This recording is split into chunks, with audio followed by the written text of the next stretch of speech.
Okay जी। अच्छा, आज की क्लास में ना हम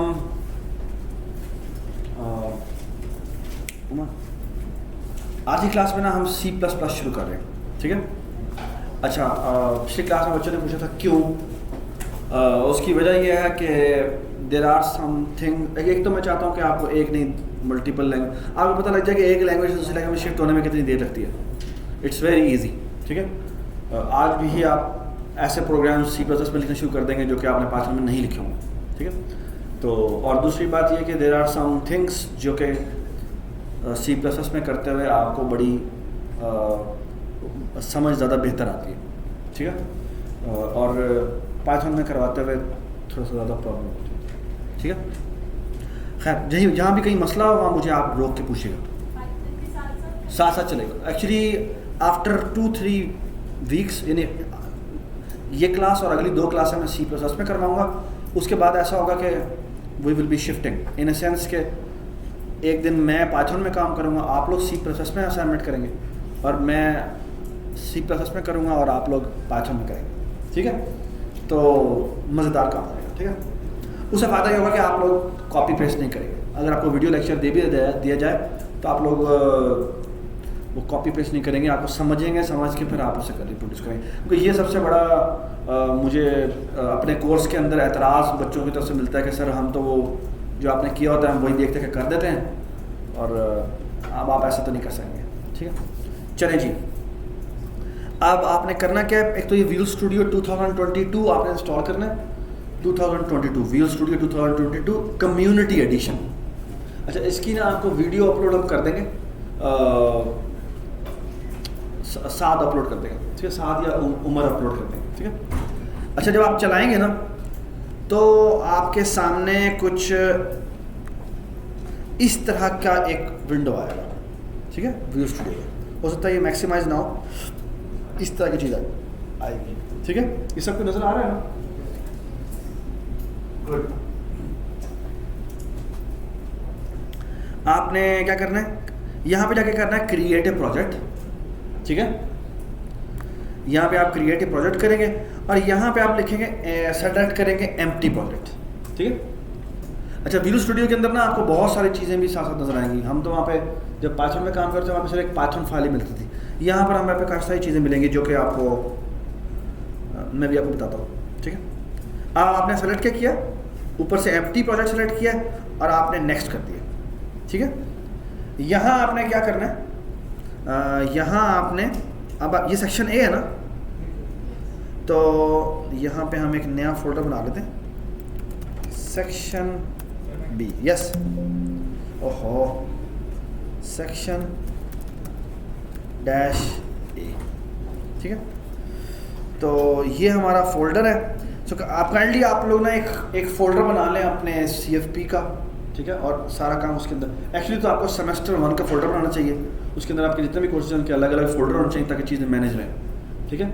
और कोशिश करें कि उसके अंदर भी सब वीक 1 वीक 2 करके अलग अलग करके रखा करें, ठीक है। अच्छा, ये आज का जो हमारा लेक्चर है वो है CFP लेक्चर 06 इंट्रो CPP, ठीक है, इंट्रोडक्शन टू C++, ठीक है। आपने क्रिएट करना है। आप जब क्रिएट करेंगे तो ये आपके सामने एक प्रोजेक्ट बन जाएगा, ठीक है। ये आपको राइट विंडो नजर आ रही है, ये राइट विंडो आपको नजर आ रही है।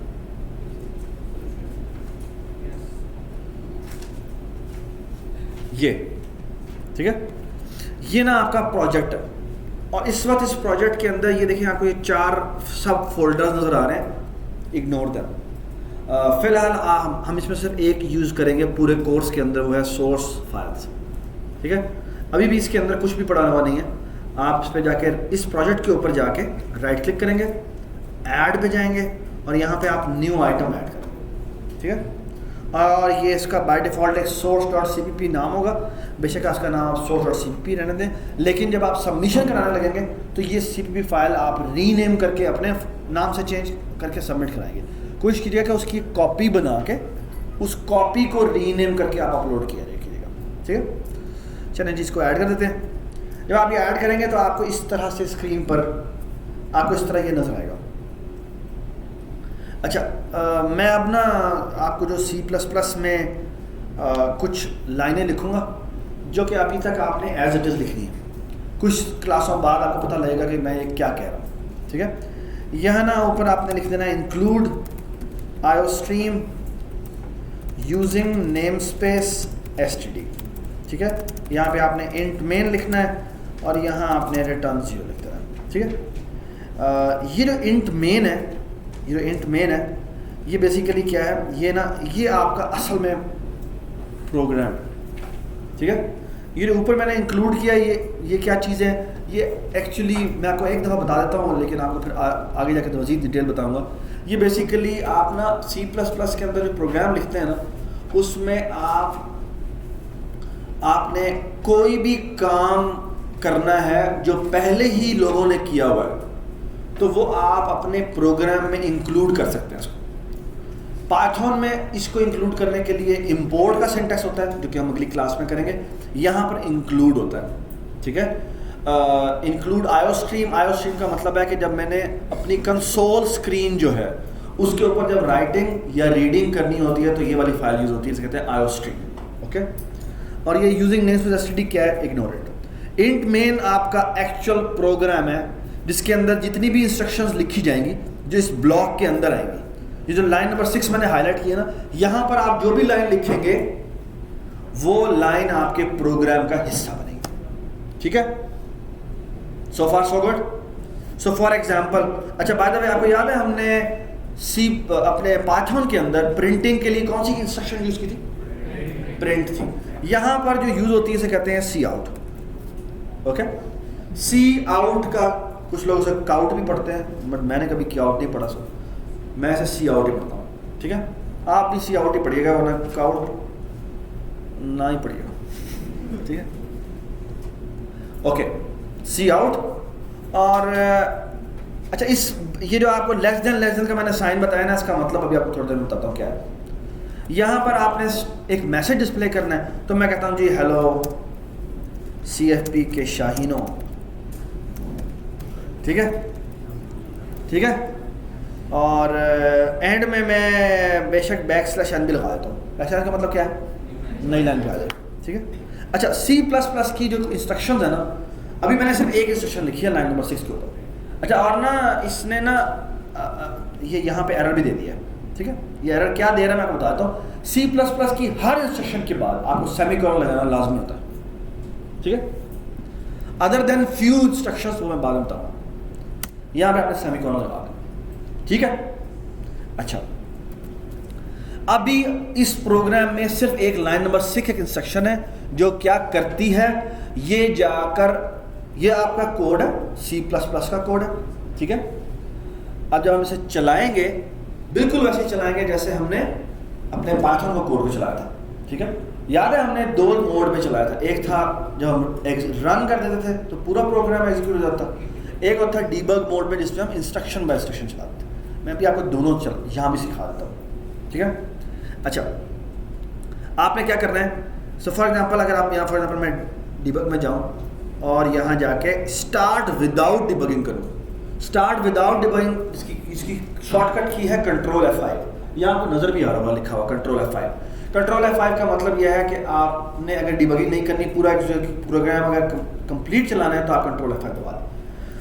अच्छा, इस प्रोग्राम को मैं जब चलाऊँगा तो मेरी कंसोल स्क्रीन बनेगी, अलग होगी। इस तरह यहाँ पर ध्यान देखो, हमारे जो हम स्पाइडर में कर रहे थे तो राइट बॉटम कॉर्नर पे हमारा कंसोल आ रहा था। यहाँ पे एक अलग विंडो होगी जो ब्लैक कलर की होगी, आप चाहें तो उसका कलर भी चेंज कर सकते हैं, और उस पर ये वाला मैसेज डिस्प्ले हो जाएगा, हेलो CFP के शाहीनों, ठीक है। तो Ctrl F5, ये देखिए लिखा हुआ आ गया, हेलो CFP के शाहीनों, ठीक है। अरे ये क्या लिखा हुआ आ रहा है, ये बता रहा है कि बेसिकली मैंने ये वाली प्रोग्राम चलाया था। जो आपके प्रोजेक्ट का नाम होता है उसी नाम से, ये देखिए उसी नाम से एक फाइल बन गई है जिसका नाम है cfp-lecture06-intro-cpp.exe। मैंने जो फाइल बनाई थी वो तो exe नहीं बनाई थी, वो कौन सी बनाई थी, सोर्स डॉट सीपीपी बनाई थी, है ना। लेकिन ये EXE कैसे बन गई? अच्छा, आप गौर से सुने क्या होता है। यहां पर ना मैं आपके सामने एक बड़ी मजे की बात बताता हूँ, और वो मजे की बात बेटा ये है, काइंडली ये थोड़ा गौर से समझिएगा, क्योंकि ये चीज़ें आपको अगर एक ही दफ़ा बतानी पड़ेंगी, उसके बाद आपको बताने की ज़रूरत नहीं पड़ेगी। ओके, असल में ना जो एक मज़ेदार किस्म की बात है, वो मज़ेदार बात ये है कि यार इससे क्या हो गया, जब मज़े की बात ये है कि असल में आप यहाँ पे एक CPP फाइल लिखते हैं, ठीक है, और जो CPP फाइल में कोड अभी जैसे मैंने आपके सामने सी आउट वगैरह लिखा था, वो आप यहाँ लिखते हैं, ठीक है। अच्छा, एक बड़ी ज़रूरी बात, ये जो हमारी मशीन आपके सामने नज़र आ रही है ना, इसको ये जो हम प्रोग्राम लिखते हैं ना, वो समझ नहीं आता। इसको जो चीज़ समझ आती है ना, वो एक फाइल होती है जिसको कहते हैं .exe फाइल, ठीक है। और ये फाइल जो है ना, अगर मैं आपको कभी अभी मैं खोल के भी दिखाता हूँ, इसमें ना सिर्फ ये लिखा होता है 0 1 0 0 0 0, सिर्फ जीरोज एंड वंस पड़े होते हैं। ये बाइनरी फाइल होती है। क्या होती है? एक्चुअली जो भी हम प्रोग्राम लिखते हैं, ये जो भी C++ में प्रोग्राम लिखते हैं, ये बैक एंड पे जाके इसमें कन्वर्ट होता है, ठीक है। अब मैं आपके सामने एक ना इंस्ट्रक्शन लिख रहा हूँ, आप में से कोई ना कोई इंटरप्रिटेशन की बना लेगा। फॉर एग्जांपल ये देखें, मैं ये लिखता हूँ ऐड AX BX CX, और इसी के रिस्पेक्टिव जो EXE में कोड जनरेट होता है वो ये होता है 1 0 0 0 1 0 0 0 0 0 0 0 0 1 0 0 0 0 0 1 0। अब ये मैंने ये एक इंस्ट्रक्शन है और ये इसमें ट्रांसलेट हुई है, ठीक है। अब मुझे बताएं लेफ्ट इंस्ट्रक्शन जो है, बाय द वे इस इंस्ट्रक्शन जो इसने पुराने ज़माने में जो कोड लोग लिखा करते हैं ना, वो इसमें लिखा करते थे। इमेजिन कर लें कि वो 0 1 0, एक्चुअली 0 1 भी नहीं होता था, वो ना एक पंच कार्ड होता था। आपने कभी सुना है? जिसने ICS वगैरह किया हो सुना होगा शायद हिस्ट्री में। आप जाके इंटरनेट पर सर्च कीजिएगा पंच कार्ड के बारे में, और फेसबुक वगैरह पे ना अपना जो हमारा ग्रुप है उस पर आप इसकी तस्वीरें भी अपलोड कर दीजिएगा, ठीक है। अगर कोई जो अपलोड करेगा उसको 1 नंबर मिलेगा, ठीक है, 1 नंबर नहीं मिलेगा, 1 टॉफी मिलेगी, ठीक है। अच्छा, और वो करते क्या थे कि बेसिकली पंच कार्ड होते थे, उसमें अगर ये 0 1 लिखने का उनका तरीका ये होता है कि बेसिकली उसमें बकायदा वो होल करते थे। उनके पास एक बकायदा एक आप समझ लें पेन टाइप चीज़ होती है, जिससे वो यहाँ पे 0 है तो मैं उसको वहाँ पे सुराख कर दिया, ठीक है, और जहाँ 1 करना होता है उसे फिल रहने देते थे, ठीक है। तो इस तरह जाके वो बकायदा इस तरह प्रोग्राम लिखे जाते थे, ठीक है। लेकिन उन पंच कार्ड्स वाले प्रोग्राम को जो रीडर तो रीड कर सकता था, यानी जो बेसिकली इनका कंप्यूटर था उसमें वो डालते थे, प्रोग्राम चलता था, वो पता नहीं कितनी देर तक चलता रहता था, और अगले दिन जाके पता लगता था वो एक 0 लगाना भूल गए, ठीक है, तो वो अगले दिन उनको पता लगता था। अच्छा, आप मेरी बात सुने गौर से, मुझे बताया किसी भी बंदे ने प्रोग्राम लिखा है, उस पंच कार्ड पे लिखा है, उससे एक्सटेंड करना आसान है? कोई उससे एक्सटेंड कर सकता है? इट्स जस्ट इम्पॉसिबल, है ना। तो किसी बंदे ने कमाल काम किया, और कमाल काम ये किया कि ना उसने कहा यार ये इसको एक्सटेंड करना इम्पॉसिबल। एक्चुअली एक्सटेंड करना तो दूर की बात, किसी और दूसरे को समझाया भी नहीं जा सकता। क्यों? क्योंकि वो मैं चेक करता रहूँ कौन सा 0 है कौन सा 1 है ना, मैं तो देख भी नहीं सकता। लेकिन उसकी निस्बत उसने एक काम ये किया कि उसने ना एक कहा कि उसने एक बेसिकली एक बॉक्स बनाया जिस पे आप ना इस तरह का काम लिख सकते थे। उसने बेसिकली एक इसी तरह का सॉफ्टवेयर बनाया जो 0 1 में ही बना हुआ था, लेकिन उसका एक इंटरफेस ये था जहां पर आप इस तरह का कोड करते थे और वो इसको इस तरह के कोड में कन्वर्ट करते थे। That was a revolutionary idea. That was actually the beginning of programming languages. क्यों?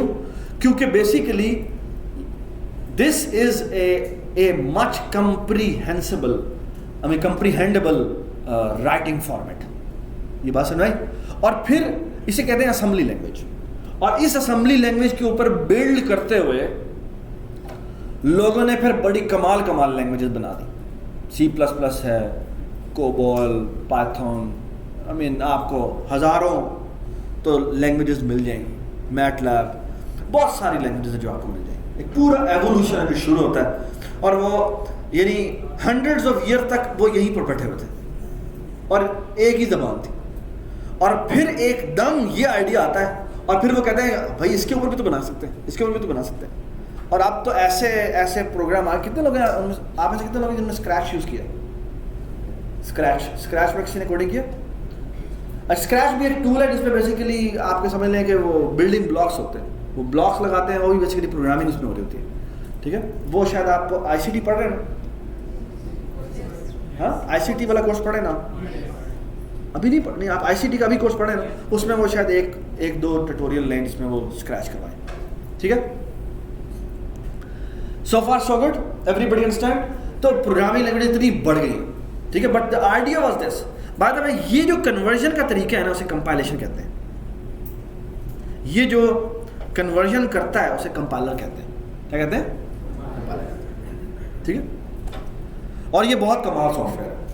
ठीक है, अच्छा जी, इसको हम कर देते हैं, सबको समझ में आ गया? ठीक है, अच्छा ये मैं इसको क्लियर कर देता हूँ और इसको मैं यूँ कर देता हूँ और इसको मैं यूँ कर देता हूँ। अच्छा इधर आ जाए। अच्छा, अब मैं आपको एक मज़े की चीज़ दिखाता हूँ, और मज़े की चीज़ ये है, ये मैंने सोल्यूशन एक्सप्लोरर खोला। अच्छा, ये जिस जगह प्रोग्राम बना हुआ है ना, इसको राइट क्लिक करके मैं open folder in file explorer पे जाऊँगा ना, तो मैं एक्चुअली ये वो जगह आ जाएगी जहाँ पर मेरा पूरा प्रोजेक्ट बना पड़ा है। और अगर आप इसके थोड़ा सा ऊपर आके देखें ना, तो यहाँ आपको नज़र आएगा कि ये सेक्शन है, ये असल में फ़ोल्डर उसने बनाया है। इस फोल्डर के मैं अगर अंदर जाऊँ तो बहुत सारी फाइलें बनी पड़ी हैं। इसमें अंदर एक और CSP का फोल्डर जिसमें अंदर ये source.cpp नज़र आ रही होगा, है ना? ये वो फाइल है जो कि हमेशा आपने एज ए कोड फाइल जमा करवानी हो। ये बात सुनाए, और कोशिश करें इसके साथ एक ये VSG फोल्डर ये है, ये आप जमा करा दीजिएगा काइंडली। ये TS ये आपने बता देना कि सबमिशन क्या क्या करवानी है बाद में। ठीक है, बेशक आप एक छोटी सी वीडियो करके अपलोड कर दीजिएगा। ये दोनों फाइलें इंपॉर्टेंट होती हैं, बाकी फाइलें इतनी ज़्यादा इंपॉर्टेंट नहीं है, वो खुद ब खुद ऑटोमेटिकली जनरेट होती है।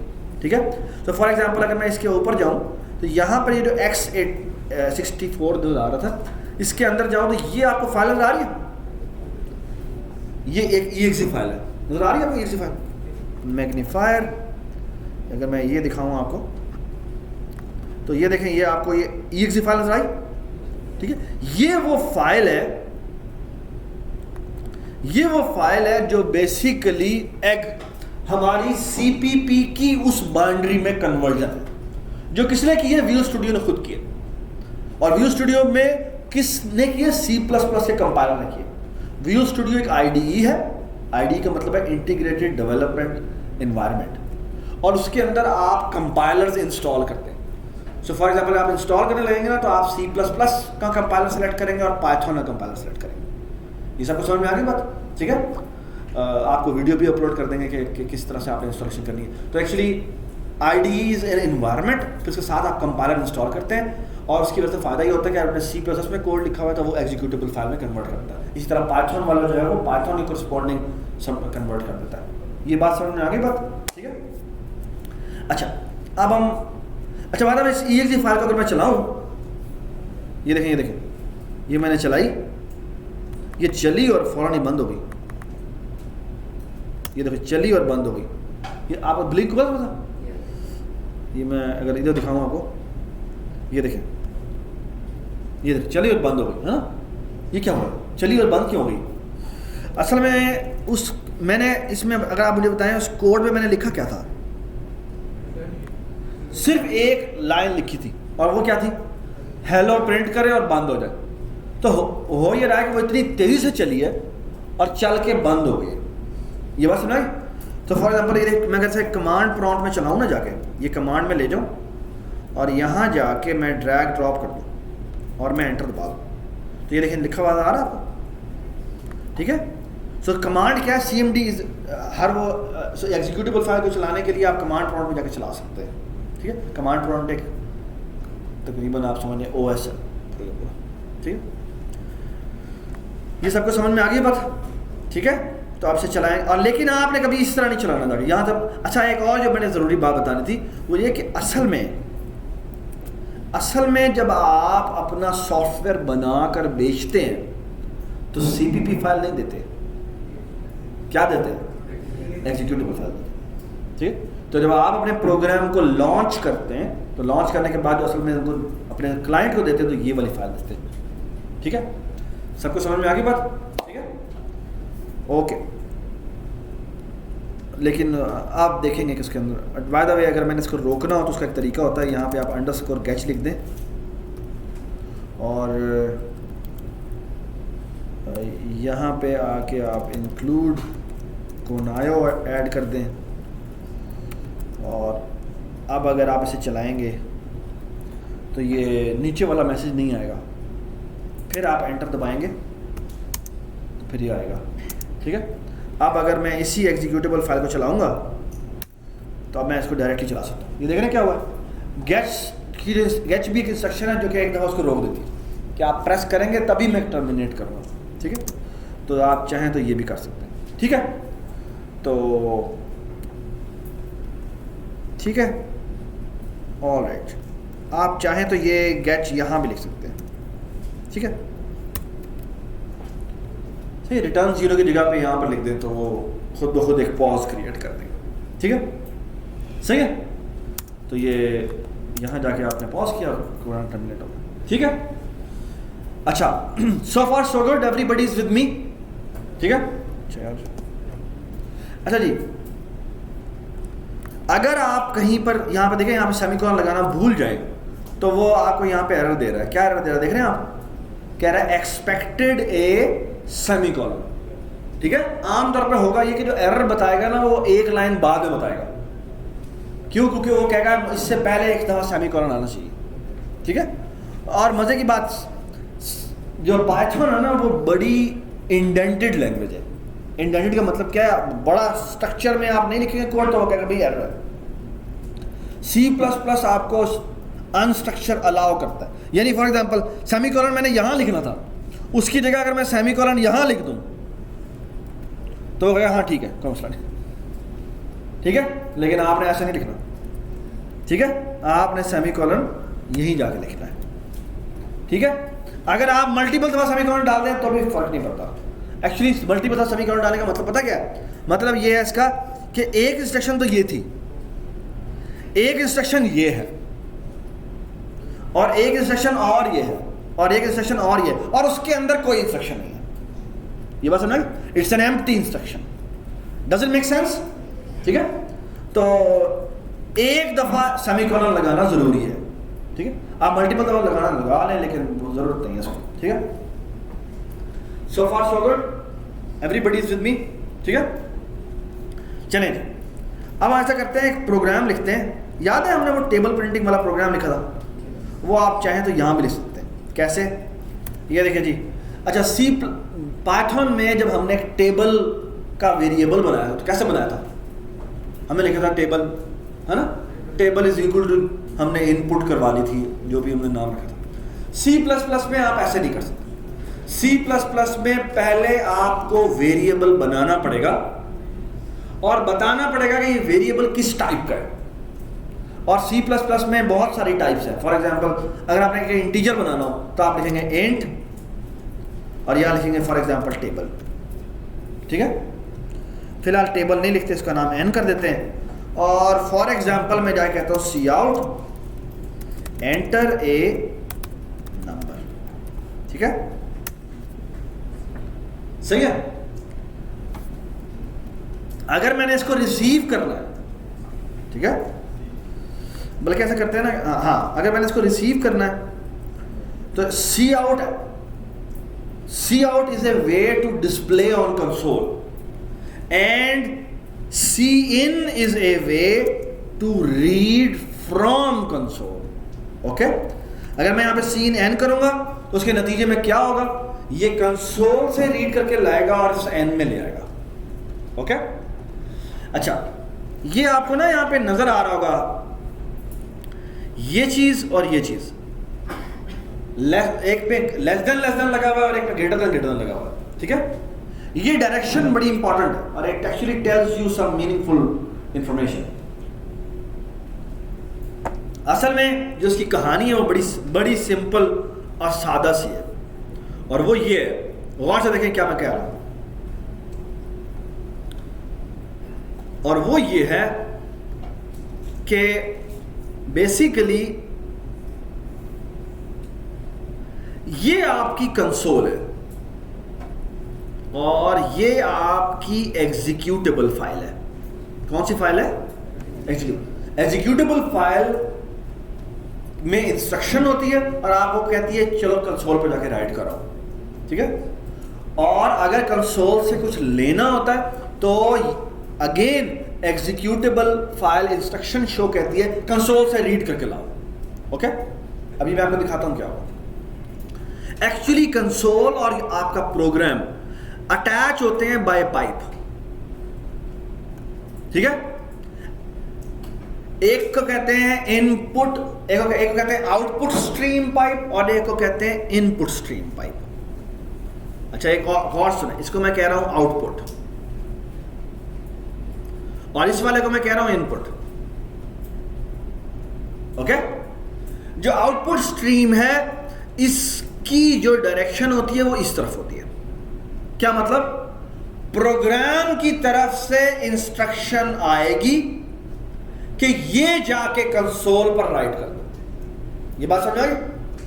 और जो इनपुट स्ट्रीम है उसकी डायरेक्शन इस तरफ होगी, ये बात समझ। क्या मतलब इसका कि कंसोल से इनपुट लेके आना है किधर? प्रोग्राम के अंदर। ये सबको समझ आए ना? अब आपको समझ में आ रहा है कि ये और ये का क्या मतलब हो गया। सी आउट का मतलब है कि कंसोल की तरफ जाओ और सी इन का से एन की तरफ का मतलब क्या है? कंसोल से इनपुट लेकर इस एन में आ जाओ। ये बात समझ आ रही?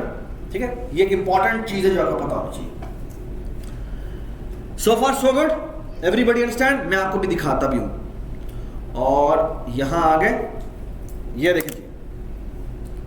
अब मैं आपके सामने इस प्रोग्राम को बारी बारी चलाऊंगा, ठीक है। ये मैंने F10 प्रेस किया, कंट्रोल F5 से क्या होता है? पूरा प्रोग्राम इकट्ठा एग्जीक्यूट हो जाता है। और आपको नजर नहीं आ रहा, यहां पे दिखाता हूं।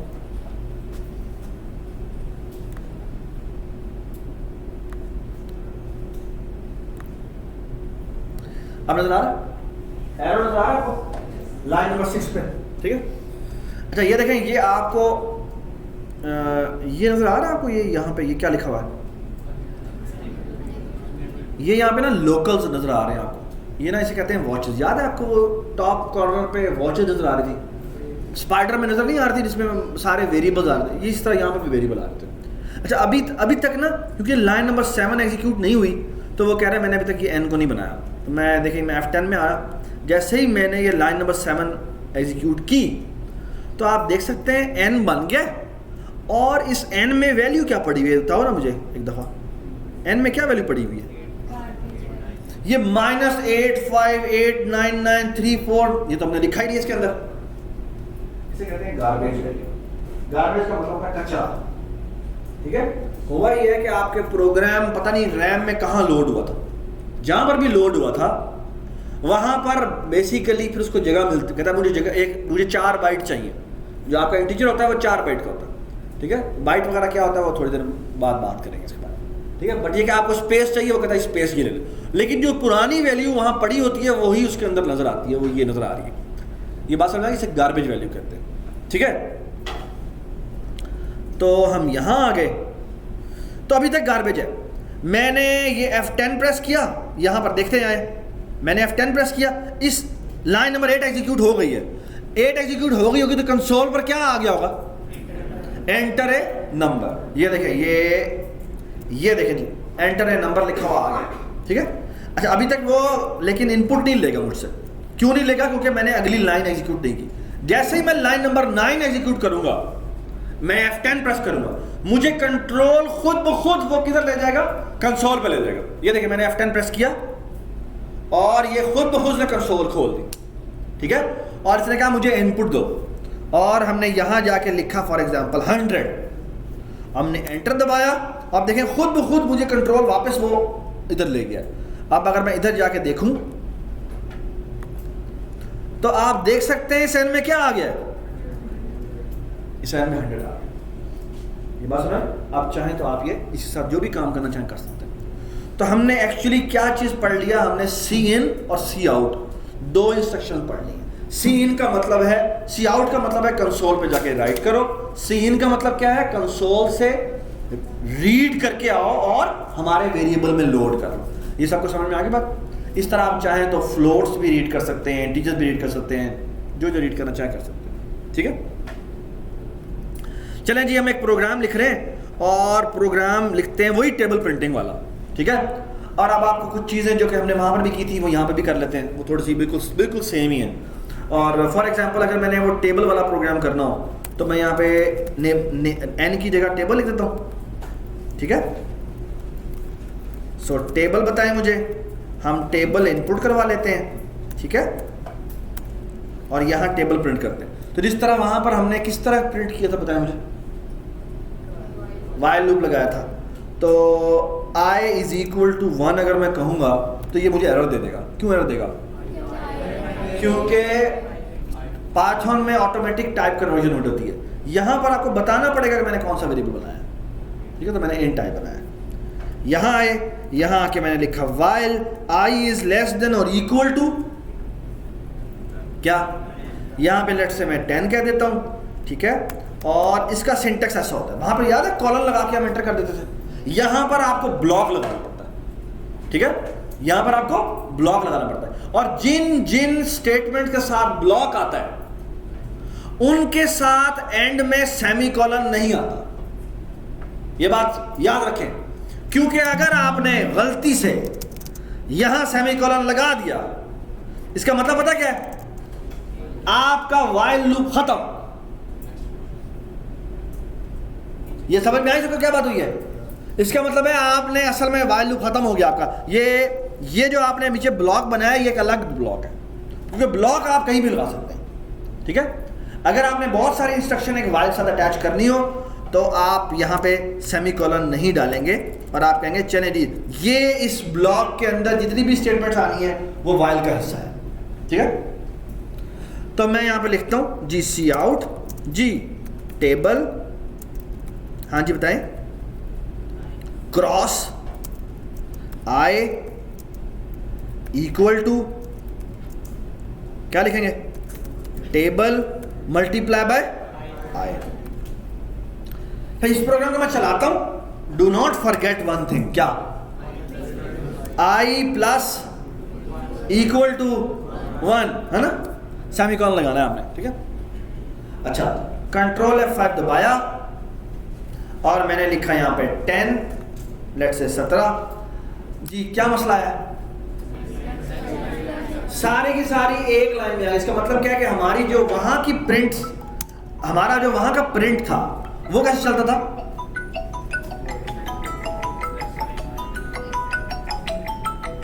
जी वो कैसे चलता था? वो सारी की सारी वो हमारा जो एक प्रिंट था उसके बाय डिफॉल्ट एंड में न्यू लाइन होती थी। यहां पर आपको न्यू लाइन खुद करनी पड़ती है। और कैसे करते हैं? यहां पे करते हैं एंडल, ठीक है, ठीक है। एंडल भी कर सकते हैं या ये डबल कोट में डाल के बैकस्लैश भी कर सकते हैं, ठीक हो गया, ठीक है। सो फार सो गुड, ठीक है। और बाय द वे जब आपने एक बेसिकली ये जो आपने सी आउट किया ना इतना बड़ा सारा, ये आप बाय द वे ऐसे भी कर सकते हैं। इसको यहाँ पे ऐसे कर दें, यहाँ पे ऐसे कर दें, फिर ऐसे कर दें, ठीक है। तो जब तक सेमीकोलन नहीं आएगा वो स्टेटमेंट एंड नहीं होगी, ठीक है। आप इसको भी चाहे आपने इस तरह फॉर्मेट करना कर दें, दैट्स ओके, ठीक है। अगर आपको एक लाइन में लिखना नहीं है दैट्स परफेक्टली फाइन, ठीक है। ये बात समझ। लेकिन अगर आपने यहाँ पे सेमीकोलन डाल दिया अगर आपने यहाँ पे सेमीकोलन डाल दिया, आप नीचे आपको फिर सी आउट दोबारा लिखना पड़ेगा। ये बात समझ में आ गई? ठीक है, सो कीप दिस थिंग, फिर हमें हर सी आउट अलग अलग लिखने पड़ेगा। ठीक है, ठीक है, इसे कहते हैं कैस्केडिंग इफेक्ट। कैस्केडिंग होता है एक के बाद एक करना। अगर मैंने एक आउटपुट के बाद दोबारा एक और आउटपुट करनी है तो मैं दोबारा से स्ट्रीम आउटपुट ऑपरेटर यूज करके उसके साथ कंकैटिनेट करता जाऊँ। ठीक है, सो फार सो गुड।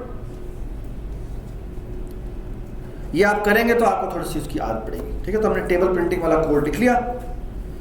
अच्छा, मुझे एक बात बताएं, ये हमने लूप लिख लिया, अभी भी मैं ना, अच्छा बाय द वे ये C++ में ये जो मैंने i प्लस इक्वल टू 1 लिखा है ना, इसी को i++ भी कहते हैं। ठीक है, i++ का मतलब यही है कि i में एक वैल्यू ऐड कर दो। ठीक है, वैसे इसका मतलब कुछ और होता है, एक और भी होता है, वो मैं बाद में बताऊँ। ठीक है, अच्छा एक बात का मुझे जवाब दें, आप में से कितने लोग ऐसे हैं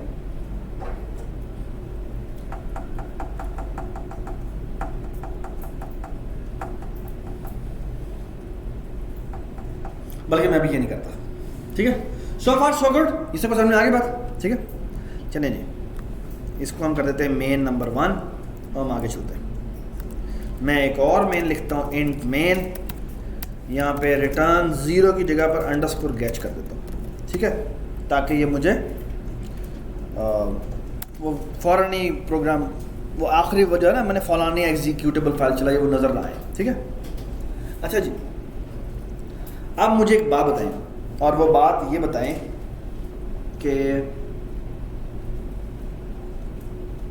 मैंने ना एक प्रोग्राम लिखना है, बड़ा सिंपल सा प्रोग्राम है, और प्रोग्राम बेटा ये है कि मैंने एक नंबर इनपुट करवाना है और वो 4 डिजिट होना चाहिए। बेटा 4 डिजिट नंबर कहाँ से शुरू होते हैं? हाँ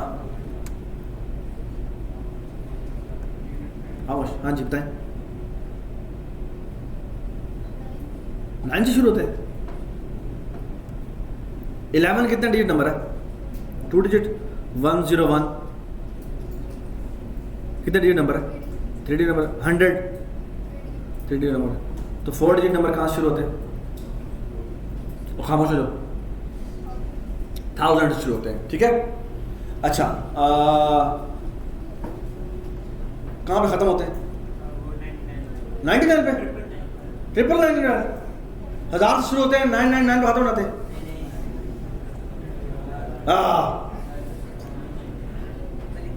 लिख के नहीं बताओ, बताओ। हाँ 9999। ठीक है, ये सबको समझ में आ गई बात? अच्छा, तो इसका मतलब है मैंने एक इनपुट करवानी है एक नंबर, वो 4 डिजिट नंबर होना चाहिए।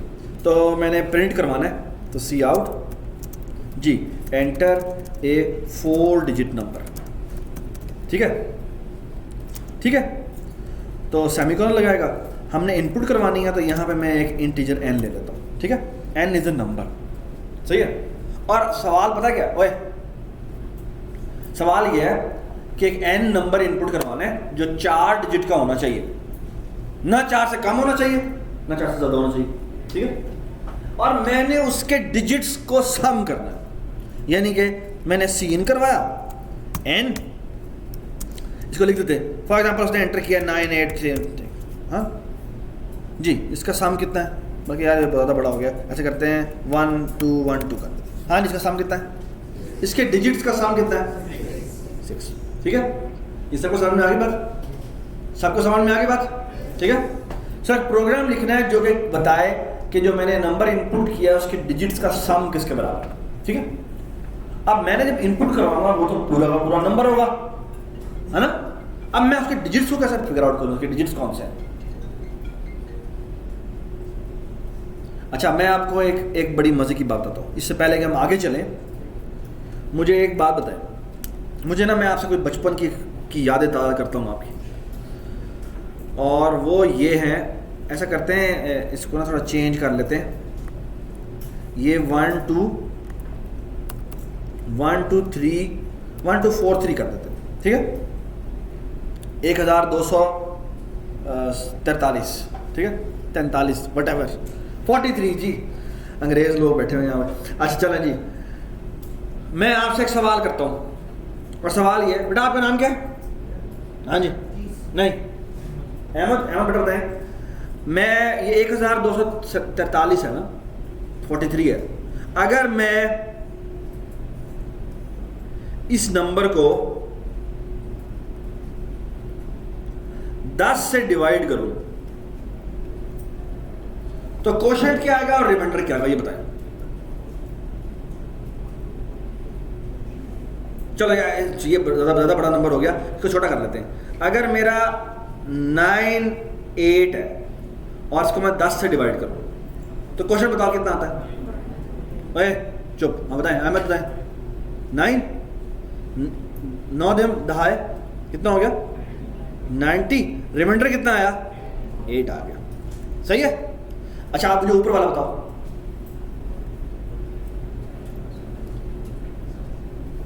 अच्छा बाद में अगर ये 198 होता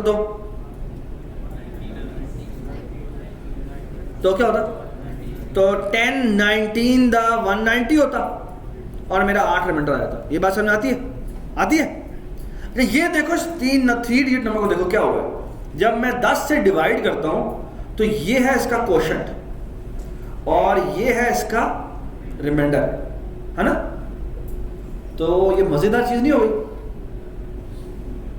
क्या मजेदार चीज हुई है कि मेरा वो जो डिजिट था वो अलग हो गया, है ना? और ना सिर्फ ये कि डिजिट अलग हुआ है, वो जो दूसरा डिजिट है, दूसरा नंबर था, वो एक डिजिट उसका कट भी हो गया। तो इन्हें यू आर राइट, वो अलग हो गया, है ना? समझ में आई बात? मैंने बेसिकली जो स्लाइस कर दिया है। So what I am actually trying to do is कि मैंने कोई भी नंबर इनपुट करवाया, मैंने उसके डिजिट्स को स्लाइस करना है। समझ में आ गई बात? ठीक है। Hint is use division bye 10 जी। अब आपको, आपने जो हमारी लास्ट क्लास हुई थी अगर आपने ली हो तो आपको पता है कि एक होता है कोशेंट, एक होता है रिमाइंडर। कोशेंट के लिए जो ऑपरेटर C++ में यूज होता है वो होता है ये, ठीक है? यानी कि अगर मैं करूंगा ना 123 डिवाइडेड बाय 10 तो मेरा आंसर आएगा पता क्या? 12। और अगर मैं करूंगा 123 मॉडुलस 10 तो ये मुझे आंसर देगा क्या? 3। ये बात समझ आई? ठीक है।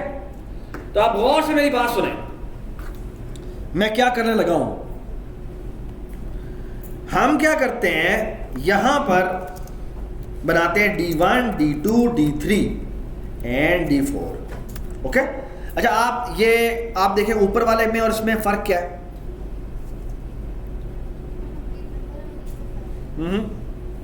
ऊपर मैंने एक वेरिएबल बनाया, नीचे मैंने 4 वेरिएबल बनाए।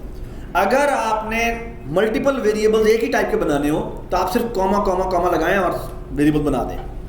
यानी एक ही दफा इंट लिखें और आप लिखते हैं D1, D2, D3, D4, जितने भी बनाने हैं आपने, ठीक है? तो वो इकट्ठे ही सारे बन जाएंगे। ये बात समझ आ गई? ठीक है। अब हम देखें, एक काम करते हैं, और काम ये करते हैं कि जो भी मैंने n निकाला है, अब मैंने उसका आखिरी डिजिट निकालना है। अहमद, जो आखिरी डिजिट है वो उसको D4 कहना चाहिए या D1 कहना चाहिए? D4 कहना चाहिए।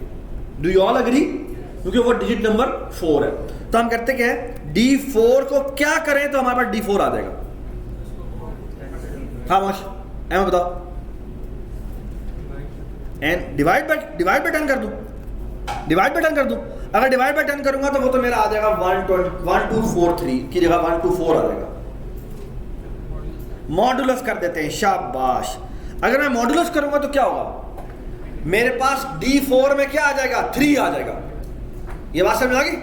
और अब मैं क्या चाहना चाहता हूं, मैं इस n, और बाद में n को कुछ नहीं होगा, n जैसा था वैसा ही रहेगा। ये बात समझ में आ गई?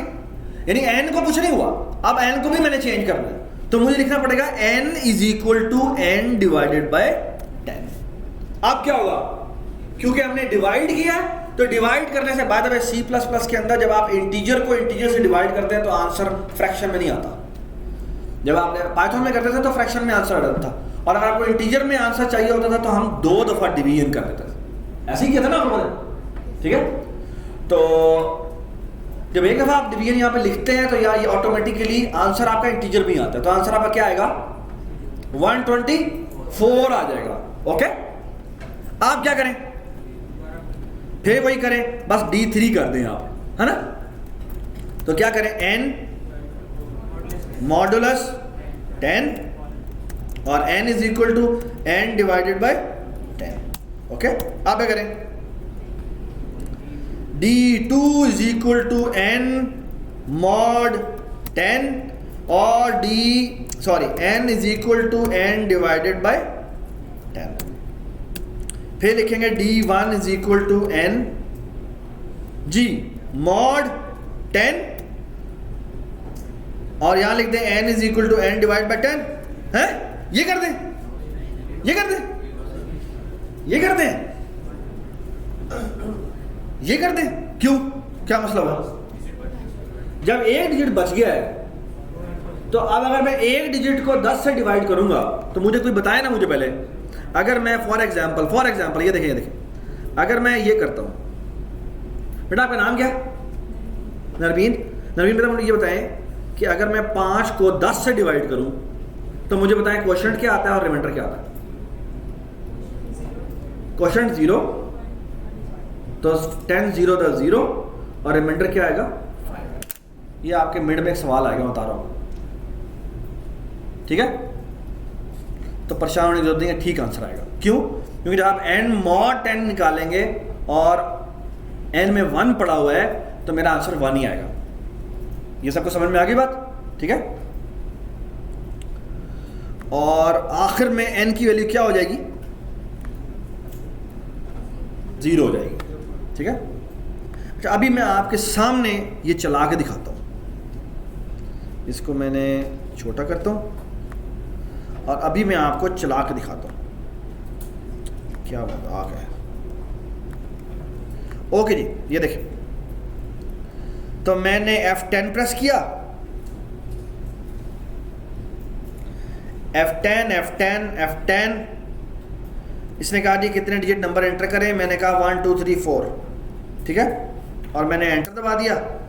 ये वापस मुझे वहां पर ले गया जी। ये देखें n में वैल्यू क्या आ गई है, 1 2 3 4 आ गई है। मुझे बताएं D1 D2 D3 पे क्या वैल्यू है, गार्बेज वैल्यूज है, ठीक है। अब जैसे ही मैंने, गौर से देखते जाएं, जब हमने कहा D4 is equal to n mod 10, Ahmad क्या वैल्यू आनी चाहिए D4 में, हाँ 3 आनी चाहिए बेटा, 4 आनी चाहिए। वो देखें जी 4 आ गई वैल्यू, है ना। और अभी देखें n मेरा उतरेगा उतना ही है, लेकिन जब मैंने कहा n is equal to n divided by 10 तो अब मेरा n एक श्रिंक हो जाएगा। और देखना वहां पे, देखना वो रेड हो जाएगा। कितनी वैल्यूज आ गई 123। अब वो आगे जाता है D3 इज इक्वल टू, हमने जब करेंगे तो क्या वैल्यू आ जाएगी, आप बताएं, 3 आ जाएगी। और n अब क्या हो जाएगा 12 हो जाएगा, 12 हो गया, ठीक है। अब क्या हो जाएगा बेटा आप बताएं, 2 हो जाएगा और ये 1 हो जाएगा। और आप देखें ये 1 हो गया और n हमारा 0 हो गया। ये बात समझ में, ठीक है। तो ये हमने कोड लिख लिया जी, वाह जी वाह, हम तो छा गए। लेकिन हमने तो ये नहीं करना था, हमने क्या करना था, हमने तो इसका सम डिस्प्ले करना था। तो हम यहाँ पे लिख देते हैं सी आउट, लेकिन नहीं सी आउट नहीं करते, पहले ऐसे करते हैं सम इज इक्वल टू, गौर से देखें, sum is equal to D1 plus D2 plus D3 plus D4। ऐसे कर सकते हैं, ठीक है, कोई इशू नहीं। ओ यहाँ पे हम सम भी कर देते हैं, बेशक यहाँ नहीं बनाना, ऊपर बनाना तो ऊपर बना लें। तो n के साथ कॉमा लिख के यहाँ पे सम लिख देते हैं, ठीक है। और यहाँ पे हमने सम कर दिया, यहाँ हम सी आउट पे गए, सी आउट में जाके लिखा the digits summation of n, और से देखें, इज सम। एंडल भी वही चीज होती है, बैकस्लैश n भी वही चीज होती है, एंडल भी वही चीज होती है, ठीक है। अच्छा, इसको मैं चलाता हूं और मुझे ना कोई बताएगा, किसी ने बोलना नहीं है, जब मैं पूछूं तो आपने बताना है। मैं इस प्रोग्राम को चलाता हूँ and you will be surprised कि मेरा आंसर ठीक नहीं आएगा। ये मैंने चलाया,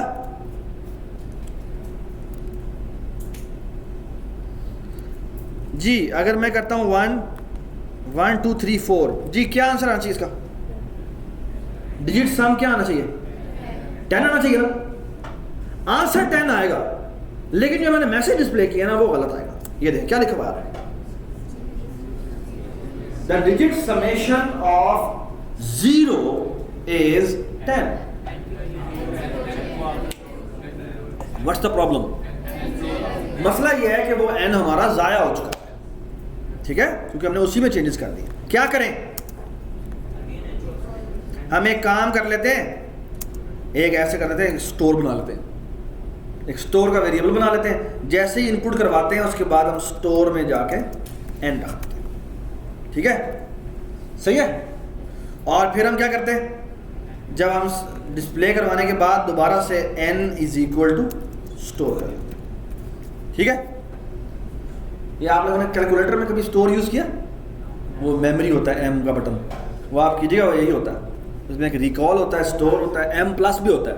m प्लस का मतलब है कि जो आपने स्क्रीन पे लिखा हुआ है वो उसके अंदर ऐड हो जाए, ठीक है।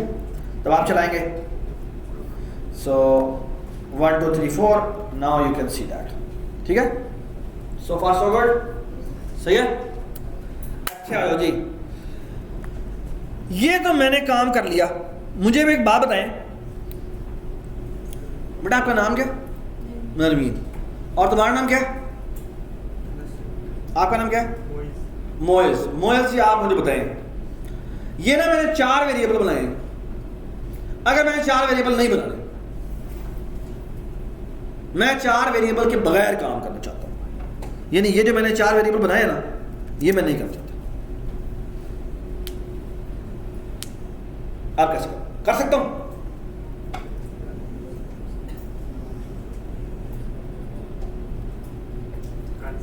कर सकते हैं, तो क्या करूंगा?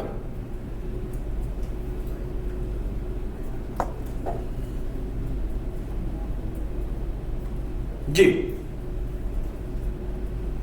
क्या कर सकते हैं?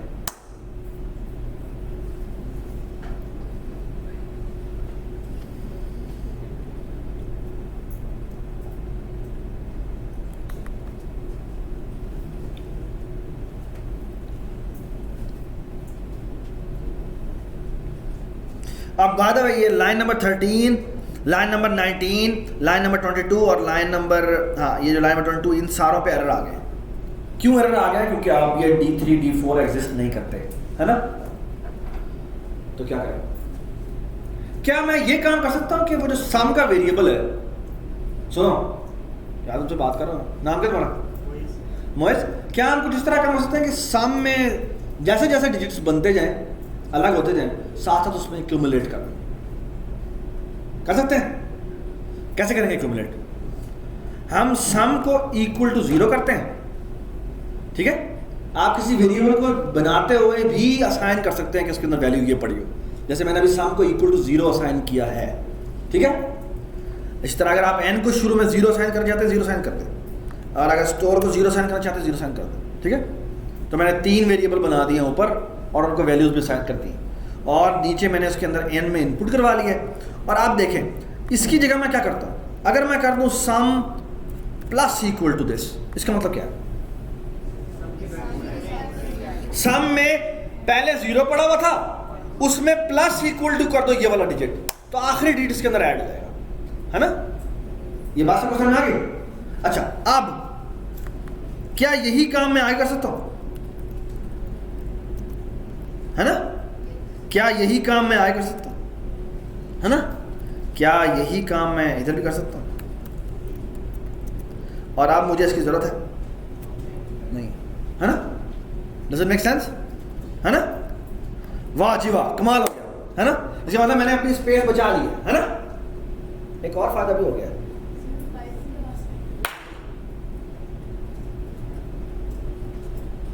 ये मैंने 4 डिजिट के लिए काम किया था, और बताइए ये चारों के चारों जो मैंने लिखे हैं, ये सारे एक जैसे नहीं है।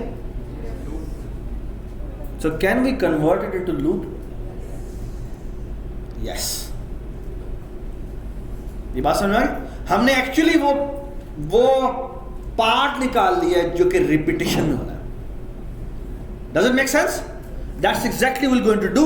हम ऐसा करते हैं, ये अब तीनों यहां से डिलीट कर देते हैं, यहां पे जाते हैं, यहां पे जाके लिखते हैं जी int I equal to 1 while I is less than और इक्वल टू 4, यहां पे ब्रैकेट डाली, ये आगे किया और ब्रैकेट बंद कर दी। ठीक है जी, एक मिनट खामोश खामोश खामोश, ठीक है?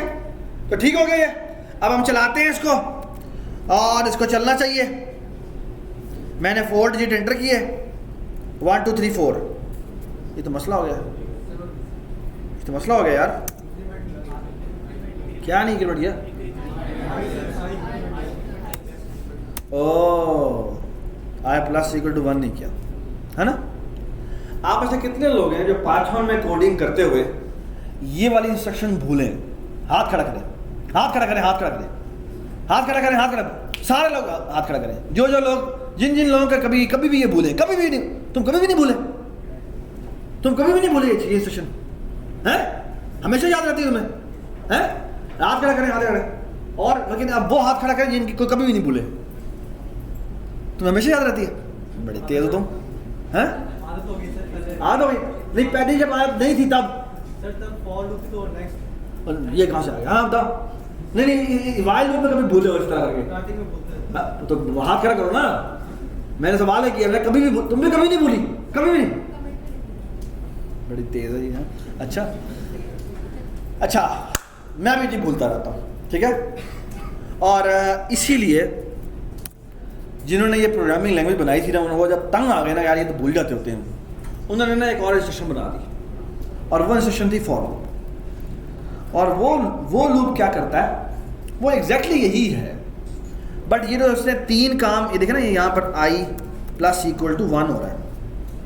एक्चुअली अगर आप लूप में 3 काम ऐसे देखें, एक है ये इनिशियलाइजेशन, एक है ये कंडीशन, और एक है ये इंक्रीमेंट होना। ये तीनों के तीनों काम उन्होंने एक ही इंस्ट्रक्शन में डाल दी, इसको फॉर लूप कहते हैं, ओके? और वो ऐसा होता है, वाई की जगह लिखें आप फॉर, ये जो आपने लिखा हुआ है ये आप करें यहां से कट, और इसको आप यहां पे लिखकर एंटर कर दें, ठीक है? और इसके एंड पे आप सेमीकोलन डालें, और ये जो I प्लस इक्वल टू 1 लिखा है ना, ये आप यहां से उठाएं और यहां डाल दें, ठीक है? यहां से सेमीकोलन डाल दें, ठीक है?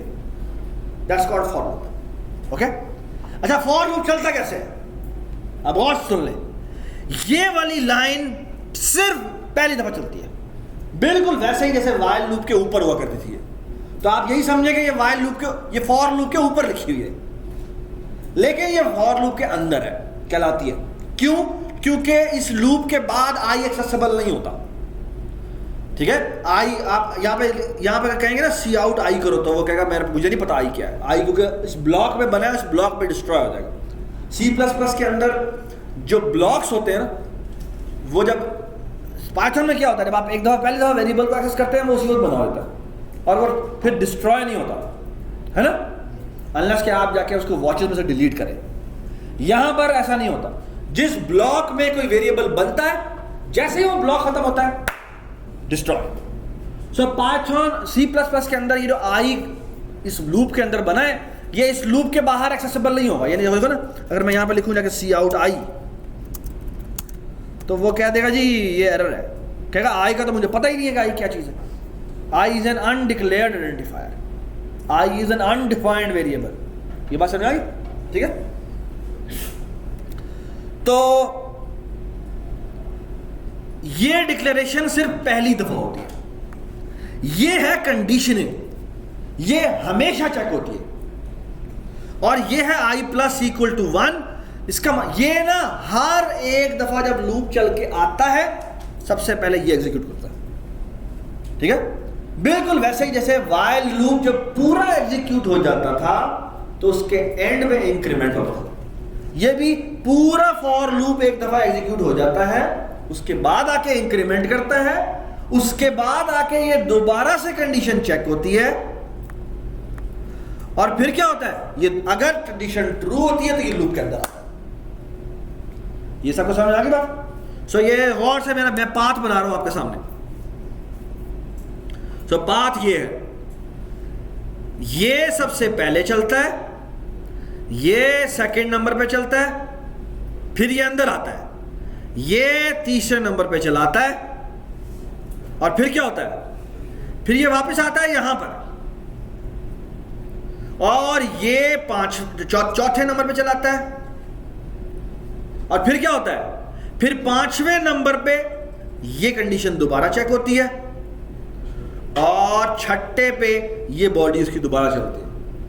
अगर पांचवी दफा जो चली थी वो ट्रू हुई तो, अगर वो ट्रू नहीं हुई तो वो क्या चलेगा, वो यहीं से यहां पर आ जाएगा। ये बात समझ आ गई सबको? Everybody understand this? ठीक है सर, पाइथन में क्या होगा? सिंटैक्स कौन होगा पाइथन में? ये आप खुद देखिएगा, ठीक है? ये आपका होमवर्क है, ठीक है? और वो थोड़ा कंफ्यूजिंग है, मैं आपको बताऊंगा क्यों है वो जब मैं आपको उसके बारे में, लेकिन आप पढ़ लीजिएगा, ठीक है? So far so good, everybody understand? अच्छा बात सुने, लेकिन अगर मुझे ये जानना है कि आई की वैल्यू, आई जब एंड होता है तो आई की वैल्यू क्या होती है, तो उसका भी एक तरीका होता है और वो तरीका ये होता है कि आप ऐसा करें, ये जो आपने इंट आई बनाया है, इस आई इसको आप डिक्लेयर ऊपर कर दें, सिर्फ इनिशियलाइज यहां पे करें। अब क्या होगा, अब इसका मतलब क्योंकि आई मेरा इससे पिछले ब्लॉक में बना हुआ था, सिर्फ इनिशियलाइजेशन यहां पे हुई है। ये बात समझ आ गई? अब अगर आप इसको यहां पे कहेंगे सी आउट आई, तो आप मुझे बता सकते हैं आई की वैल्यू क्या होगी? 4 होगी या 5 होगी? 5 होगी, क्योंकि जब आखिरी दफा आई की वैल्यू इंक्रीमेंट होगी 5 होगी, तभी वो फॉल्स हुआ होगा। तो आप चला के देख सकते हैं, ठीक है? तो फॉर एग्जाम्पल 1 2 3 4 मैंने एंटर किया तो यू कैन सी दैट कि आई की वैल्यू 5 है, ठीक है? ठीक है, सो फार सो गुड, कोई तो नहीं है, ठीक है? ऑलराइट,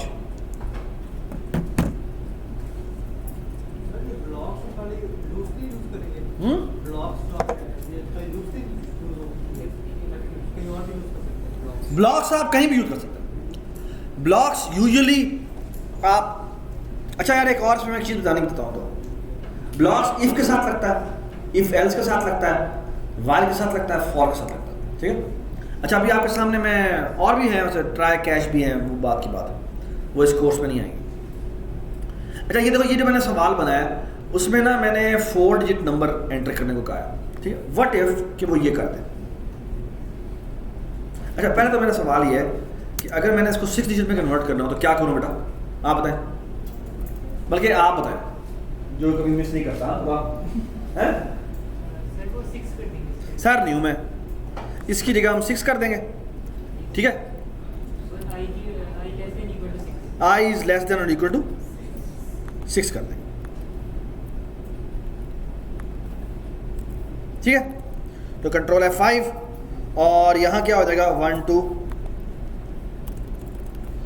3 4 5 6, हाँ ये देखो 21 आ गया आंसर, ठीक है? अच्छा मुझे एक बात बताएं, व्हाट इफ कि मैं ये कर दूं, ये गौर से देखते हैं, गौर से देखते हैं, मैंने ये एंटर किया है, गौर से देखें 1 1 1 1 1, ये 6 दफा 1 हो गया। अब मैं यहां पे 9 लिख देता हूं, मैंने कितना डिजिट एंटर किया? 7, है ना? तो क्या होना चाहिए? ये आंसर क्या देगा? इसको आंसर देना चाहिए क्या? गार्बेज तो नहीं देगा, 6 देगा, 6 देगा या 14 देगा? जब पहली दफा वो मॉड लेगा तो आखिरी डिजिट लेगा और आखिरी डिजिट 9 है, ये बात सुने? तो एक्चुअली ये जो आंसर देगा ना, ये आखिरी 6 डिजिट का आंसर देगा, ठीक है? तो असल में तो इसका आंसर बनता है 15, लेकिन ये आंसर देगा 14। ये देखिए 14 आंसर दिया इसने, ठीक है। एक्चुअली इसको प्रोग्राम को नहीं चलना चाहिए, इसे कहना चाहिए कि तुमने गलत इनपुट दिए, ठीक है। तो हम कैसे करते हैं, ये जो इनपुट ली है इस इनपुट के बाहर ऐसा करते हैं कि इफ लगा देते हैं। इफ, वॉच देखिए, if n is greater than क्या 6 दफा 9, अगर ऐसा है तो ये ब्लॉक बनाया मैंने और इसके अंदर जो कुछ भी लिखा हुआ है यहां तक, ठीक है, ये मैं एक ब्लॉक में डालता हूं, ठीक है। ये बेसिकली अब क्या बन गया, ये मेरा पूरा एक इफ बन गया, ठीक है। ये मैं इसको बंद भी कर सकता हूं, ये बड़ी मजेदार चीज़ है इसकी, ठीक है। विजुअल स्टूडियो बड़ा अच्छा है इस मामले में। तो ये आपका इफ, ये पूरा आप सारा पार्ट उस इफ में चला गया। अगर वो लीगल नंबर है तो इसके अंदर आ जाएगा, वरना यानी एल्स हम डिस्प्ले करवा देते हैं सी आउट, ओए सही नंबर डाल, सही नंबर दे,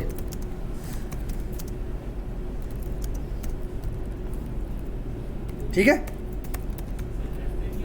control F5, hello hello hello, यार ये फिर बंद हो गया, हेलो। सो हमने क्या किया, यहाँ पे हम लिखते हैं 1 1 1 1 1 1 और 9 9 9, ठीक है। ओए ये क्या हुआ है, मैं बताता हूँ क्या हुआ।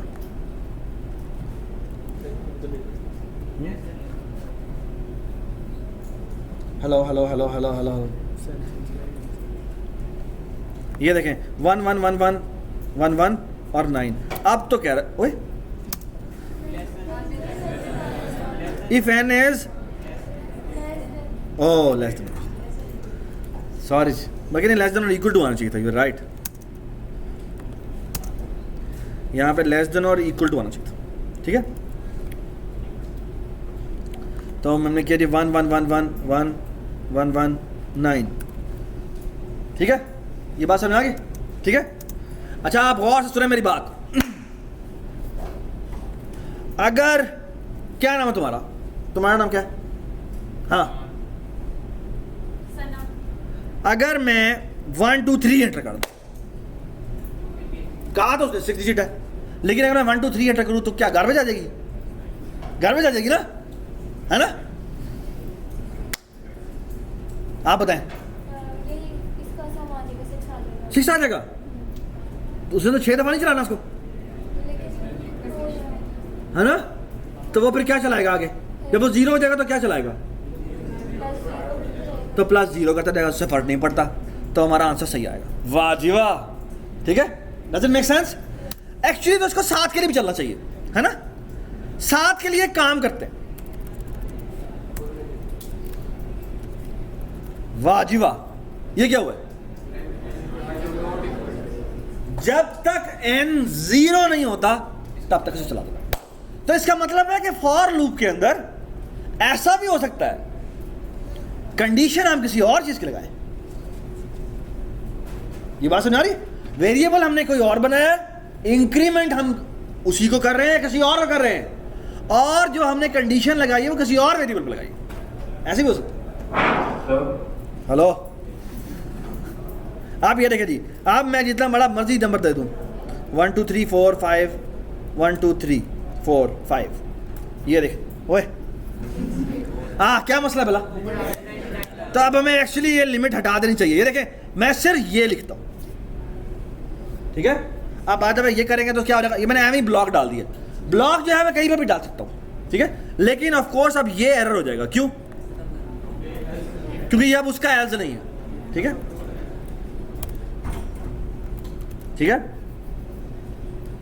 तो यहां पे 1 2 1 1 1 1 1 1 1 1, अब 8 आ जाएगा, 8 आंसर आ गया। डज इट मेक सेंस, ठीक है, thank you. So far so good, ठीक है। इसी तरह करना है तो फिर हमें फॉर लगाने की क्या जरूरत है, हम सिर्फ डायरेक्ट वाइल n = 1 लगा देते हैं, ना वेरिएबल को डिक्लेयर करते हैं, ना इंक्रीमेंट डिक्रीमेंट करते हैं, तो वो भी चल नहीं जाएगा। हाँ, लेकिन मैंने आपको फॉर लूप सिखाना था, ठीक है, इसलिए मैंने बताया, ठीक है। इस केस में तो आपकी बात बिल्कुल ठीक है, ठीक है।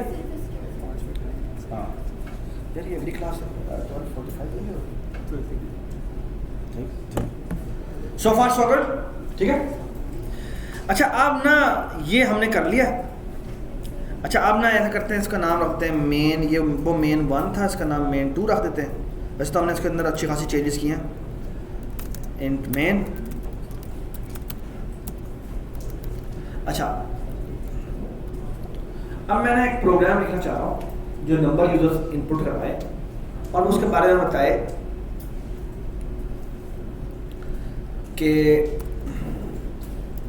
सो मैंने एक इंटीजर n बनाया, सी इन n करवा दिया, ठीक है, और सी आउट n कॉलम, ठीक है। मैंने एंटर करवाया और मैंने बताना ये नंबर मेरा कंपाउंड नंबर है। कंपाउंड क्या होता है? जिसके 2 से ज़्यादा डिवाइजर हो, ठीक है। जैसे 6 जो है वो कंपाउंड नंबर है, 3 कंपाउंड, 3 प्राइम नंबर है, ठीक है। मैंने फिगर आउट करना है कि एक नंबर कंपाउंड है या नहीं। कंपाउंड को चेक करने का तरीका कार क्या है कि मैं उसके नंबर ऑफ डिवाइजर निकालूं, ठीक है, और अगर वो 2 से ज़्यादा आ रहे हैं तो वो कंपाउंड नंबर है, ठीक है। सो मैंने एंटर करवाया और मैं एक इंटीजर काउंट बनाता हूँ, इसकी वैल्यू 0 है, और मैं यहाँ पे लिखता हूँ for loop integer d is equal to 1 से शुरू करे। वैसे 1 से करने की ज़रूरत है क्योंकि 1 से तो सारे नंबर डिवाइड होते हैं, तो ऐसे करते हैं 2 से शुरू करते हैं, ठीक है। d इज लेस देन और इक्वल टू क्या? d is less then n, है ना, है ना, लेस देन करो, ऐसे करो। बेसिकली मुझे क्या करना है, मुझे सारे डिवाइजर्स से गो थ्रू। लेट्स से मैंने 10 के बारे में चेक करना है तो मैं पहले से 2 से चेक करूंगा, 2 3 4 5 6 देखूंगा कितने उसके डिवाइजर्स बनते हैं, ठीक है। तो एक तरीका ये है कि मैं करता हूँ क्या, मैं इस n को d से डिवाइड करता हूँ और चेक करता हूँ क्या रिमाइंडर मेरा 0 आता है। अगर रिमाइंडर मेरा 0 आता है इसका मतलब क्या है, आप बताएं, आप बताएं, कि वो उसका पूरा डिवाइजर है। ये बात समझ में? डिवाइजर की तो डेफिनेशन ये होती है ना कि वो रिमाइंडर 0 देता है। ये बात समझ में आ रही, ठीक है। हाँ जी यार, आपका नाम क्या था? हाँ अहमद, समझ में आ रही बात? अगर मैं नंबर से डिवाइड कर रहा हूँ और पूरा डिवाइड हो रहा है तो उसका मतलब है कि वो, तो मैं इस केस में क्या करूँगा, काउंट प्लस प्लस कर दूँगा, ठीक है। अगर वो डिवाइड होता है तो मैं काउंट में प्लस प्लस कर दूँगा। ये बात समझ आ रही, ठीक है। बाय द वे मैंने ना 1 से डिवाइड किया ना उस नंबर खुद से डिवाइड किया। इसका मतलब है काउंट की वैल्यू क्या हो तो वो 1 भी हो तो compound number. Does it make sense? क्योंकि मैंने डेफिनेशन फॉलो की है प्राइम नंबर की। प्राइम नंबर की डेफिनेशन ये है, कंपाउंड नंबर की डेफिनेशन ये है कि वो अपने अलावा और 1 के अलावा किसी न किसी से डिवाइड होना चाहिए। तो अगर मैं ये लूप मेरा खत्म हो और इफ काउंट की वैल्यू ग्रेटर देन और इक्वल टू 1 है तो इसका मतलब क्या है जी, क्या करूंगा जी, n is A compound number.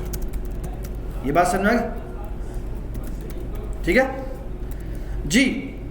और इसके एल्स में क्या करूं, C out n is a prime. ये बात समझ में। अच्छा बात है, एक और जरूरी बात, अगर कोई ऐसा इफ है,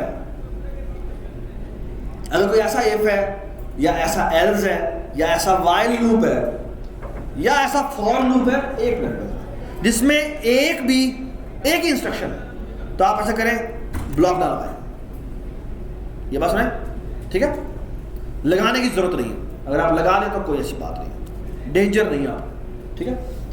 कंट्रोल F5, मैंने ये एंटर किया, लेट्स से मैंने 10 एंटर किया, 10 is a compound number. Control F5, मैंने किया जी 11 इज ए प्राइम नंबर, ठीक। थैंक यू सो मच, अल्लाह हाफिज़। आपकी जो आने वाली लैब है वो C++ में है, आप जाके आज ही काम शुरू कर दें, असाइनमेंट आज आ गई, ठीक है। उसके आधी पाइथन में और आधी C++ पे, ठीक है।